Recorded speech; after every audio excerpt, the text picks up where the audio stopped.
সকাল সকাল স্নান সেরে একেবারে রেডি হয়ে আমি চলে এসেছি ঠাকুর ঘরে। এরপরে ঠাকুরের সমস্ত কাজগুলোকে নিজের হাতে গুছিয়ে নেব। নিজের হাতে ঠাকুরের সমস্ত কাজ করতে ছোট থেকেই আমার বড্ড ভালো লাগে। আমাদের বাড়িতে দুটো শিব ঠাকুর রয়েছে।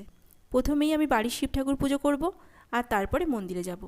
আর মন্দিরে যেহেতু সব কিছু একে একে নিবেদন করা যায় না, তাই বাড়িতে আমি প্রথমে এইভাবে একে একে নিবেদন করে ঠাকুরকে পুজো দিয়ে নিলাম। আর মালাগুলো আমিই গেঁথেছিলাম। আমাদের বাড়িতে আকন্দ ফুলের গাছ রয়েছে, সেখান থেকেই ফুল নিয়ে আমি 3টে মালা গেঁথেছি আমার বাড়ির দুটো ঠাকুর আর মন্দিরের ঠাকুরের জন্য। ঠাকুরকে সুন্দর করে সাজিয়ে প্রসাদ নিবেদন করে এখন আমি যাব মন্দিরে।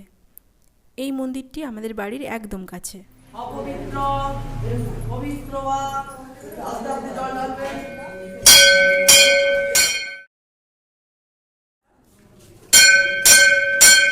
এবার চলো বন্ধুরা, সবাই মিলে মহাদেবকে প্রণাম করে নিই। আবারও সবাইকে জানাচ্ছি শিব চতুর্দশীর অনেক শুভেচ্ছা।